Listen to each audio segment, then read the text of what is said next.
नमस्कार बच्चों, हम पढ़ रहे हैं कक्षा 10 की प्रश्नावली नंबर 5.3 के 3 क्वेश्चन है वो हमने हल कर लिए हैं। आज हम पढ़ेंगे इसका चौथा प्रश्न। 4 नंबर प्रश्न हमें दे रखा है 636 योग प्राप्त करने के लिए एपी 9, 17, 25 के कितने पद लेने चाहिए। हमें एक समांतर श्रेणी दे रखी है और उस समांतर श्रेणी का हमें योग दे रखा है। ये जो योग है वो कितने पदों का होगा, यानी कि पदों की संख्या n है वो हमें ज्ञात करनी है। तो सबसे पहले तो हमें समांतर श्रेणी दे रखी है और समांतर श्रेणी दे रखी है 9, 17, 25। समांतर श्रेणी देते ही हमें दो मान दे दिए। एक तो दे दिया प्रथम पद ए और ये हमें दे रखा है 9 और एक निकाल सकते हैं हम सार्वय अंतर। सार्वय अंतर d बराबर होता है a2 माइनस a1। a2 का मान दे रखा है 17 माइनस a1, पहला पद है 9। 17 में से 9 घटाएंगे तो ये बचेंगे 8। अब a और d का मान दे दिया। एक हमें दे रखा है योग। योग को लिखा जाता है Sn से और Sn बराबर है 636।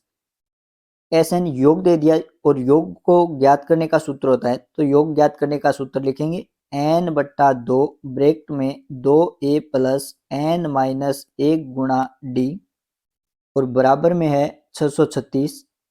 अब a और d का मान तो हमें दे रखा है, तो a और d का मान लिख देंगे n/2 ब्रैकेट में 2 गुणा a का मान हमारे पास है 9 प्लस n की जगह n माइनस 1 गुणा d का मान है 8 और बराबर में है 636। अब ब्रैकेट को हल करते हैं तो n/2 ब्रैकेट के अंदर 2 गुणा 9, 2 का 9 से गुणा करेंगे 18 प्लस आगे हमें ब्रैकेट के अंदर n माइनस 1 दे रखा है और इसके बाहर गुणा में 8 दे रखा है, तो 8 का ब्रैकेट के अंदर गुणा करते हैं। 8 का n से गुणा करेंगे 8n, फिर 8 का माइनस 1 से गुणा करेंगे माइनस के 8 और बराबर में दे रखा है 636। अब ब्रैकेट को और हल करें तो n/2 n का पद है वो तो हमें दे रखा है 8n और अचर पद दे रखे हैं प्लस के 18 और माइनस के 8। तो 18 में से 8 घटाएंगे तो ये बचेंगे प्लस के 10 और बराबर में है 636। अब ब्रैकेट के अंदर हम देखें तो दोनों पदों से 2 कॉमन आ जाएगा, तो 2 को कॉमन ले लेते हैं। तो n/2 2 कॉमन लेंगे तो पहले पद से बचेगा 4n प्लस दूसरे पद से बचेगा 5 और बराबर में है 636। अब 2 है वो पूरे पद के गुणा और भाग में है, तो दोनों का आपस में भाग दे सकते हैं। 2 में 2 का भाग है वो एक बार जाएगा। अब बाहर बचा है n का ब्रैकेट के अंदर गुणा करेंगे तो n का गुणा पहले तो होगा 4n से और प्लस में n का गुणा होगा 5 से और बराबर में है 636। अब n का 4n से गुणा करते हैं तो संख्या तो दे रखी है 4, n का n से गुणा करेंगे तो 2 बार गुणा में आ गया तो n की 2 घात आ जाएंगी। प्लस में n का 5 से गुणा करेंगे तो ये आ जाएगा 5n बराबर में 636 है, तो इसको बाईं तरफ लेके आएंगे, ये हो जाएंगे माइनस के 636 और बराबर में बचेगा 0। जब भी हमें समांतर श्रेणी में n पदों का योग दिया जाएगा और n का मान पूछा जाएगा तब वहां पे हमेशा n के रूप में एक द्विघात समीकरण बनेगी। उस द्विघात समीकरण को हल करके हम n का मान ज्ञात करेंगे। तो इसको हल करने की विधि हमारे पास सबसे आसान विधि है गुणनखंड विधि। गुणनखंड विधि के लिए सबसे पहले 2 घात का पद, 1 घात का पद और अचर पद है उनके गुणांक लिखते हैं। n स्क्वायर का गुणांक है 4, n की 1 घात का गुणांक 5 और अचर पद है माइनस 636। पहले और तीसरे पद का गुणा करते हैं, दोनों संख्याएं विपरीत चिन्ह की हैं तो चिन्ह आएगा माइनस। 4 का 636 से गुणा करते हैं, 6 चौके 24, हासिल बचेंगी 2, 4 तिये 12 और 2 14, हासिल बचेगी 1, 6 चौके 24 और 1 25। तो गुणनफल आ जाएगा माइनस 2544। अब गुणा माइनस में आ गया तो 2 टुकड़े होंगे वो विपरीत चिन्ह के होंगे, एक प्लस का आएगा और एक माइनस का आएगा। बीच की संख्या है वो हमें प्लस की दे रखी है, तो बड़ा टुकड़ा है वो तो प्लस का आएगा और छोटा टुकड़ा माइनस का आएगा। अब क्योंकि गुणा है वो 2544 आ रहा है, ये 2500 के करीब है और 25 है वो 50 का वर्ग होता है, तो हम 50 के आसपास की संख्या लेके देखते हैं। अगर एक संख्या हम 50 ले लें तो 50 में से कितना घटाएं, क्योंकि विपरीत चिन्ह की संख्या है तो घटाव का ही देखते हैं। 50 में से कितना घटाएं कि 5 आ जाए, तो 50 में से अगर हम 45 घटाते हैं तो 5 आते हैं। अब 50 का 45 से गुणा करके देखते हैं, 50 में लास्ट में 0 है तो 0 आ जाएगा। अब 5 का 45 से गुणा करते हैं, 5 का गुणा 5 से करेंगे, 5 पंजे 25, हासिल बचेंगे 2, 5 चौके 20 और 2 हो जाएंगे 22, ये हो गए 2250, जबकि गुणा आना चाहिए 2544। तो 50 से बड़ी संख्या लेके देखते हैं। 50 से बड़ी संख्या जैसे कि हम ले लें 53, 53 में से कितना घटाएं कि 5 आ जाए, तो 53 में से 48 घटाने पर 5 आता है। अब इनका गुणा करके देखते हैं। 8 का 3 से गुणा करेंगे, 8 तिये 24, हासिल बचेंगे 2, 8 पंजे 40 और 2 हो जाएंगे 42। अब 4 का गुणा करेंगे, 4 तिये 12, हासिल बचेगी 1, 4 पंजे 20 और 1 21। जोड़ते हैं इनको, 4 2 2 4, 4 और 1 5 और 2 में 0 जोड़ेंगे 2। तो 53 में से 48 घटाने पर तो 5 आ रहा है और 53 का 48 से गुणा करने पर 2544 आ रहा है। तो दो टुकड़े 53 और 48 हो जाएंगे। बड़ी संख्या है वो तो प्लस की आएगी और छोटी संख्या 48 है वो माइनस की आएगी। तो प्लस के 5 एन है उनकी जगह आ जाएगा प्लस के 53 एन और माइनस के 48 एन। माइनस की संख्या को पहले लिख देते हैं। तो 4 एन स्क्वेयर माइनस के 48 एन प्लस के 53 एन माइनस में 636 और बराबर में 0। अब पहले दो पदों से एक संख्या कॉमन लेंगे, तो पहले दो पदों से 4n कॉमन आ जाएगा। 4 का और n का भाग दोनों पदों में जा रहा है। 4n कॉमन लेने के बाद में पहले पद से बचेगा n, आगे चिन्ह माइनस का। अब दूसरे पद से हम देखें क्या बचेगा, तो n को तो हमने कॉमन ले लिया, 48 में से 4 को कॉमन ले लिया, 48 में 4 का भाग देते हैं तो ये जाएगा 12 बार, तो n माइनस 12, आगे चिन्ह दे रखा है प्लस का। अब आगे वाले दोनों पदों से हम देखें कि क्या संख्या कॉमन आएगी, तो पहले ब्रैकेट में n के गुणा में कोई भी संख्या नहीं दे रखी है, तो n के गुणा में 53 दे रखा है, ये कॉमन आ जाएगा। 53 को कॉमन लेंगे तो पहले पद से n बचेगा, आगे चिन्ह माइनस का। अब 636 में से हमने 53 को कॉमन ले लिया। अब दूसरे पद से क्या बचेगा, तो 636 में से 53 को हमने कॉमन ले लिया, तो 636 में 53 का भाग देते हैं। और वैसे भी हम देखें कि अगर हमारे गुणनखंड सही है तो जो दूसरा ब्रैकेट है वो ठीक पहले ब्रैकेट के समान बनेगा, यानी कि यहाँ पे दूसरा पद है वो रहेगा 12 और बराबर में 0। अब हमारे पास दो पद बन गए, दोनों में ब्रैकेट है वो एक समान है, तो समान ब्रैकेट को कॉमन ले लेते हैं। तो n माइनस 12 कॉमन आ जाएगा, पहले पद से बचेगा 4n, दूसरे पद से ब्रैकेट के अलावा यहाँ पे बचेगा 53 और बराबर में 0। अब दो ब्रैकेटों का गुणा 0 के बराबर आ गया, इसका मतलब या तो पहला ब्रैकेट जो n माइनस 12 है उसका मान 0 आएगा, या फिर जो दूसरा ब्रैकेट हमारे पास है 4n प्लस 53 इसका मान 0 आएगा। यानी कि n के रूप में दो समीकरण बन गई। पहले समीकरण में हम देखें n के माइनस में 12 है तो दूसरी तरफ n का मान है वो प्लस में आ जाएगा, n बराबर प्लस के 12।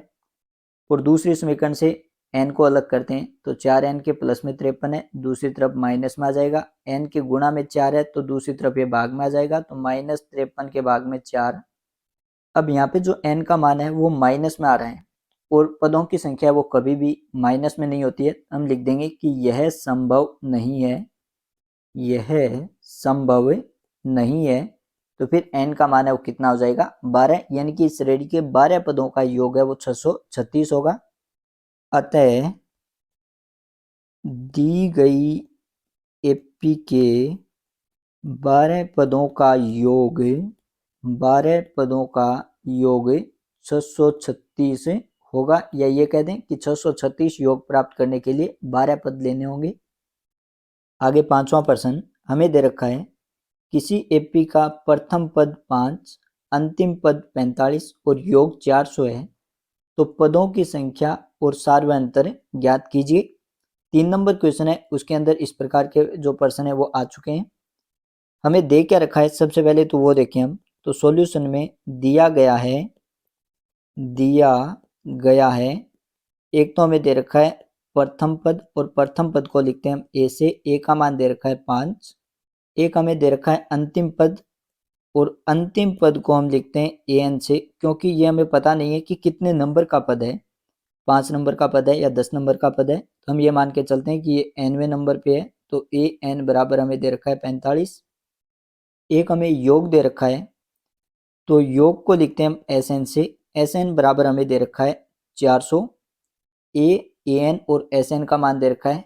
अब हमें ज्ञात क्या करना है, हमें ज्ञात करना है एक तो पदों की संख्या n का मान और एक सार्वंतर d का मान। अब दो अज्ञात राशि हैं और दो ही हमें संबंध दे रखे हैं, an का मान और sn का मान, दोनों का सूत्र होता है। तो दोनों का हम सूत्र लिखें, n और d के रूप में दो समीकरण बन जाएंगी, तो वहां से हम n और d का मान ज्ञात कर सकते हैं। दूसरा a an और n के रूप में sn का एक सूत्र होता है, तो वहां पे हमें a और an का मान तो दे रखा है, केवल n शेष बचेगा। तो पहले एस एन का सूत्र लगाकर हम एन का मान ज्ञात कर लें, क्योंकि हमें दे रखा है एस एन बराबर कितना 400 और एस एन का सूत्र होता है, वो सूत्र लिखेंगे एन बट्टा 2 ब्रैकेट में ए प्लस ए एन और ये बराबर होता है 400 के। एन का मान तो हमें ज्ञात करना है, तो एन की जगह तो एन भाग में 2 ए प्लस ए एन, ए का मान है वो हमें दे रखा है 5 प्लस ए एन का मान है 45 और बराबर में है 400। ब्रैकेट को हल करें तो एन बट्टा 2 गुणा 5 और 45 को जोड़ेंगे, ये हो जाएंगे 50 और बराबर में है 400। 50 के अंदर 2 का भाग चला जाएगा, ये जाएगा 25 बार। अब n के गुणा में 25 है, दूसरी तरफ भाग में आ जाएगा, तो बाईं तरफ तो बचेगा n बराबर में 400 के भाग में आ जाएगा 25। अब क्योंकि 400 में लास्ट में 2 शून्य है, तो इसमें 25 का भाग पूरा चला जाएगा। 400 में 25 का भाग देते हैं तो ये जाएगा 16 बार, तो n बराबर हो जाएगा 16। अब हमें d का मान ज्ञात करना है, तो हमें एस एन का मान भी दे रखा है, ए एन का मान भी दे रखा है, दोनों का ए एन और डी के रूप में सूत्र होता है, दोनों में से किसी का भी हम प्रयोग कर सकते हैं। यहाँ पे आसान रहेगा ए एन का मान है वो हमें दे रखा है 45। ए एन का सूत्र लिखेंगे तो ए एन का सूत्र होता है ए प्लस ब्रैकेट में एन माइनस 1 गुणा डी और बराबर में हमें दे रखा है 45। ए और एन का मान दे रखा है, दोनों के मान लिखेंगे। ए का मान है वो तो है 5 प्लस ब्रैकेट में एन का मान है 16 माइनस 1 गुणा डी का मान ज्ञात करना है और बराबर में 45। सबसे पहले 5 अचर पद है, इसको दाईं तरफ लेके आते हैं, तो बाईं तरफ बचेगा ब्रैकेट में 16 माइनस 1, 16 में से 1 घटाएंगे 15 गुणा में डी और बराबर में 45 के माइनस में आ जाएगा 5। अब 45 में से 5 घटाते हैं तो 15 डी बराबर 45 में 5 घटाएंगे, ये बचेंगे 40। अब डी के गुणा में 15 दूसरी तरफ भाग में आ जाएगा, तो डी बराबर हो जाएगा 40/15। दोनों के अंदर 5 का भाग जा रहा है, 5 का भाग दे देंगे, तो डी बराबर 40 में 5 का भाग जाएगा 8 बार और 15 में 5 का भाग जाएगा 3 बार, तो डी का मान आ जाएगा 8/3। अब आगे 6 नंबर प्रश्न। 6 नंबर प्रश्न में हमें दे रखा है किसी एपी के प्रथम और अंतिम पद क्रम से 17 और 350 हैं। यदि सार्वय अंतर 9 है तो इनमें कितने पद हैं और इनका योग क्या है। तो सबसे पहले तो हम श्रेणी के अंदर देख लेते हैं कि हमें दे क्या रखा है। एक तो हमें दे रखा है प्रथम पद, और प्रथम पद को हम लिखते हैं ए से, और ये हमें दे रखा है 17। एक दे रखा है अंतिम पद, अंतिम पद को लिखते हैं हम ए एन से, तो अंतिम पद ए एन बराबर हमें दे रखा है 350। एक हमें दे रखा है सार्वय अंतर, सार्वय अंतर को हम लिखते हैं डी से, सार्वय अंतर डी बराबर हमें दे रखा है 9। अब हम जानते हैं कि जो ए एन का सूत्र होता है उसके लिए हमें ए एंड डी का मान चाहिए, तो यहाँ पे हमें ए और डी का मान दे रखा है। शेष हमारे पास केवल एक राशि बची है और एक राशि को ज्ञात करने के लिए केवल एक संबंध चाहिए, और वो संबंध हमें दे रखा है ए एन का मान, क्योंकि ए एन बराबर है 350 और ए एन को ज्ञात करने का सूत्र होता है हमारे पास। तो ए एन को ज्ञात करने का सूत्र लिखेंगे तो ए एन बराबर होता है ए प्लस एन माइनस 1 गुणा डी और बराबर में दे रखा है 350। ए और डी का मान दे रखा है वो मान लिखेंगे, तो ए का मान तो है 17 प्लस एन का मान हमें ज्ञात करना है माइनस 1 गुणा डी का मान हमें दे रखा है 9 और बराबर में है 350। सबसे पहले 17 अचर पद है, इसको दाईं तरफ लेके आते हैं, तो बाईं तरफ बचेगा n माइनस 1 के गुणा में 9 और बराबर में 350 के माइनस में आ जाएगा 17। अब यहाँ से हम दो तरीकों से कर सकते हैं। एक तो ये कि 9 पूरे पद के गुणा में इसको दूसरी तरफ लेके आ जाएं, और दूसरा 9 का ब्रैकेट के अंदर गुणा करके भी कर सकते हैं इसको हम। तो n माइनस 1 के गुणा में 9 है और बराबर में 350 माइनस 17, 350 में से 17 घटाएंगे तो 350 में से हमें घटाना है 17, 0 में से 7 जाएंगे नहीं, तो 10 में से 7 घटाएंगे 3, यहाँ पे बचेंगे 4, 4 में से 1 घटाएंगे 3, आगे 3 में से 0 घटाएंगे 3, तो ये बचेंगे प्लस के 333। अब 9 गुणा में पूरे पद के, तो दूसरी तरफ भाग में आ जाएगा, तो n माइनस 1 बराबर 333 के भाग में आएगा 9। अब 333 तीनों संख्याओं को जोड़ें, योग 9 आ रहा है, इसका मतलब 9 का भाग पूरा चला जाएगा। 333 में 9 का भाग देते हैं, 9 तिये 27, 33 में से 27 घटाएंगे 6 बचेंगे, अगला अंक है 3। अब 9 का पाढ़ा 7 बार बोलेंगे, 9 सत्ते 63, तो भाग चला जाएगा 37 बार। तो n माइनस 1 बराबर आ जाएगा 37। n के माइनस में 1 है तो दूसरी तरफ प्लस में आ जाएगा, तो n बराबर 37 प्लस 1, 37 में 1 जोड़ेंगे ये हो जाएंगे 38। तो यहाँ पे जो हमें पद दे रखे हैं वो टोटल 38 पद दे रखे हैं। अब हमें ज्ञात करना है इन पदों का योग। an का मान दे रखा है तो an वाला सूत्र लगा देंगे, क्योंकि एस एन बराबर होता है n बट्टा 2 a प्लस ए एन का मान है 38 बट्टे 2, ए का मान 17 प्लस ए एन का मान दे रखा है 350। 38 बट्टे 2, 38 में 2 का भाग जा रहा है 19 बार, ब्रैकेट को हल करें तो 350 में 17 जोड़ेंगे ये हो जाएंगे 367। अब 19 का 367 से हमें गुणा करना है, 367 का गुणा करना है 19 से। पहले 9 का गुणा कर देते हैं, 9 सत्ते 63, फिर 9 छक्के 54, 54 और 6 60, हासिल बचेंगी 6, 9 तिये 27, 27 और 6 हो जाएंगे 33। अब 1 का गुणा करेंगे वापस यही संख्या आ जाएगी 367, तो 7 6 3। अब इनको जोड़ेंगे, 3 में 0 जोड़ेंगे 3, 0 में 7 जोड़ेंगे 7, 6 और 3 9, 3 और 3 6, तो इनका जो योग है वो आ जाएगा 6973। आगे 7 नंबर क्वेश्चन हमें दे रखा है उस एपी के प्रथम 22 पदों का योग ज्ञात कीजिए जिसमें d बराबर 7 और 22वां पद है वो 149 है। हमें यहाँ पे 22 पदों का योग ज्ञात करना है। तो एक तो यहाँ पे जो चीज दे रखी है वो हमें दे रखा है d का मान, d बराबर हमें दे रखा है 7, एक दे रखा है 22वां पद। 22वें पद को हम लिख सकते हैं an से, an बराबर है 149 और यहाँ पे जो n का मान है वो हमें दे रखा है 22। अब योग ज्ञात करना है, तो योग ज्ञात करने के लिए अगर हम दोनों सूत्रों की बात करें तो पहला सूत्र है उसके लिए तो हमें ए एन और डी का मान चाहिए, और दूसरे सूत्र के लिए हमें ए एन और एन का मान चाहिए। यानी कि दोनों ही सूत्रों में हमें प्रथम पद ए की आवश्यकता होगी। तो सबसे पहले जो हमें ए एन दे रखा है उसकी सहायता से हम प्रथम पद ए का मान ज्ञात करते हैं, उसके बाद में योग ज्ञात करेंगे। जो चीज हमें ज्ञात करनी है उसके लिए हमें पता होना चाहिए कि हमें क्या क्या चीजें चाहिए। तो हमें ए का मान चाहिएगा दोनों सूत्रों के अंदर, और ए हमें दे नहीं रखा है तो पहले 22वां पद यानी कि ए एन का मान दे रखा है उससे ए ज्ञात करना होगा। ए एन बराबर 149 है, ए एन को ज्ञात करने का सूत्र होता है ए प्लस एन माइनस 1 गुणा डी, और बराबर में है 149। यहाँ पे ए का मान तो हमें ज्ञात करना है, प्लस में एन का मान, ये 22वां पद दे रखा है तो एन की जगह 22 माइनस 1 गुणा डी का मान दे रखा है 7 और बराबर में है 149। हल करेंगे इसको तो a प्लस 22 में से 1 घटाएंगे 21 गुणा में 7 और बराबर में है 149। अब 21 का 7 से गुणा कर देते हैं, तो a प्लस 21 का 7 से गुणा करेंगे ये आ जाएगा 147 और बराबर में है 149। यहाँ से a का मान ज्ञात करेंगे तो a के प्लस में 147 है तो दाईं तरफ ये माइनस का हो जाएगा, तो 149 के माइनस में आएगा 147।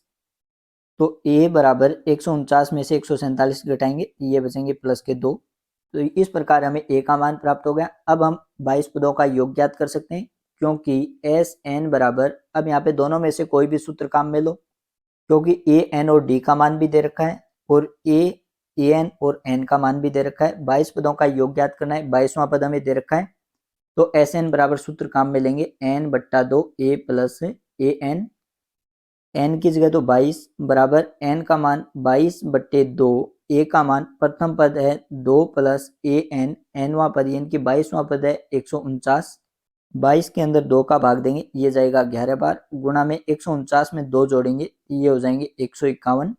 अब 151 का 11 से गुणा करना है, तो 151 का 11 से गुणा करने का तरीका होता है एक कि पहला पद हमें दे रखा है 1, अब दूसरा पद देखेंगे तो 1 में 5 जोड़ देंगे, 5 और 1 6। अगला पद देखेंगे तो दूसरे और तीसरे पद को जोड़ देंगे 1 और 5 6, और फिर लास्ट पद हमें दे रखा है 1, ये आ जाएगा 1661। अब आगे 8 नंबर क्वेश्चन हमें दे रखा है उस एपी के प्रथम 51 पदों का योग ज्ञात कीजिए। 51 पदों का योग ज्ञात करना है, तो n का मान है वो तो हमें दे दिया 51, n बराबर है 51, जिसके दूसरे और तीसरे पद क्रम से 14 और 18 है। एक हमें दे रखा है दूसरा पद, दूसरे पद को लिखते हैं A2 से, ये तो हमें दे रखा है 14 और तीसरा पद हमें दे रखा है 18, तीसरे पद को लिखते हैं A3 से और ये हमें दे दिया 18। अब यहाँ पे हमें दो पद दे दिए, 5.2 प्रश्नावली, उसके अंदर इस प्रकार के कई प्रश्न आए थे जहाँ पे हमें दो अलग अलग पद दे रखे थे, उनसे हमने श्रेणी का प्रथम पद ए और डी ज्ञात किया था। nवें पद का सूत्र लगा के वहाँ पे एक बार n की जगह 2 लिख दें, एक बार n की जगह 3 लिख दें, वहाँ पे a और d के रूप में समीकरण बनती है। उस समीकरण को हल करके a और d का मान ज्ञात किया जाता है। दूसरा, यहाँ पे जो हमें पद दे रखे हैं वो लगातार पद दे रखे हैं, दूसरा पद और तीसरा पद, और जब भी हमें समांतर श्रेणी में दो लगातार पद दे दें तो ठीक बाद वाले पद में से पहले वाला पद घटा दें तो वहां पे हमें सर्वांतर डी ज्ञात हो जाता है। तो यहाँ से हम सीधा सा डी ज्ञात करेंगे, क्योंकि डी बराबर होता है a3 माइनस a2। तीसरे पद में से दूसरा पद घटा देंगे तो हमें सर्वांतर डी ज्ञात हो जाएगा। तीसरा पद हमें दे रखा है 18 माइनस दूसरा पद हमें दे रखा है 14। 18 में से 14 घटाएंगे, ये बचेंगे 4। अब d का मान आ गया और दूसरा पद हमें दे रखा है, तो यहाँ से हम पहला पद ज्ञात कर सकते हैं, क्योंकि हम जानते हैं d बराबर होता है a2 माइनस a1। या तो ये सूत्र काम में ले लो, या फिर हम जानते हैं कि दूसरा पद वो कैसे प्राप्त होता है, पहले पद के अंदर सार्वंतर d जोड़ने पर। अब दूसरा पद है वो तो हमें दे रखा है 14 बराबर a का मान ज्ञात करना है प्लस d सार्वंतर ज्ञात किया हमने 4, तो यहाँ से a का मान आ जाएगा 14 के माइनस में आ जाएगा 4, क्योंकि 4 यहाँ पे प्लस का है, बाईं तरफ माइनस का हो जाएगा और बराबर में बचेगा a। 14 में से 4 घटाएंगे तो ये बचेंगे 10 बराबर a। इसको लिखा जा सकता है a बराबर 10। अब यहाँ पर हमारे पास a और d दोनों के मान ज्ञात हो गए, और कितने पदों का योग ज्ञात करना है, 51 पदों का, तो n का मान है 51। योग ज्ञात करना है तो योग का सूत्र लिखेंगे, क्योंकि एस एन बराबर होता है n बट्टा 2 ब्रैकेट में 2a प्लस n माइनस 1 गुणा d। यहाँ पे a n और d तीनों के मान है, तीनों के मान लिख देंगे। एस n की जगह 51 बराबर n की जगह 51 बट्टे 2, ब्रैकेट के अंदर 2 गुणा a का मान हमने अभी ज्ञात किया है, a का मान है 10 प्लस n का मान 51 माइनस 1 गुणा d का मान हमारे पास है 4। आगे हल करेंगे 51 बट्टे 2, ब्रैकेट को हल करें, पहले 2 और 10 के बीच में गुणा का चिन्ह है, तो यह आ जाएगा 20 प्लस ब्रैकेट को हल करेंगे 51 माइनस 1, तो यह आ जाएगा 50 और गुणा में दे रखा है 4। पहले 50 और 4 का गुणा करेंगे तो 51 बट्टे 2 ब्रैकेट के अंदर 20 प्लस 50 का 4 से गुणा करते हैं तो 4 का 0 से गुणा करेंगे तो 0 और 4 पंजे 20। अब आगे इसको हल करेंगे तो 51 बट्टे 2, 20 में 200 जोड़ेंगे तो ये हो जाएंगे 220। अब 220 में 2 का भाग जा रहा है, ये भाग चला जाएगा 110 बार। अब 51 का 110 से गुणा करना है, लास्ट में 0 है तो 0 आ जाएगा। अब 51 का 11 से गुणा करना है तो 51 में पहला अंक दे रखा है हमें 1, अब दोनों को जोड़ देंगे 1 और 5 6, और अंतिम पद हमें दे रखा है, अंतिम संख्या है वो दे रखी है 5, तो इनका जो गुणनफल है वो आ जाएगा 5610।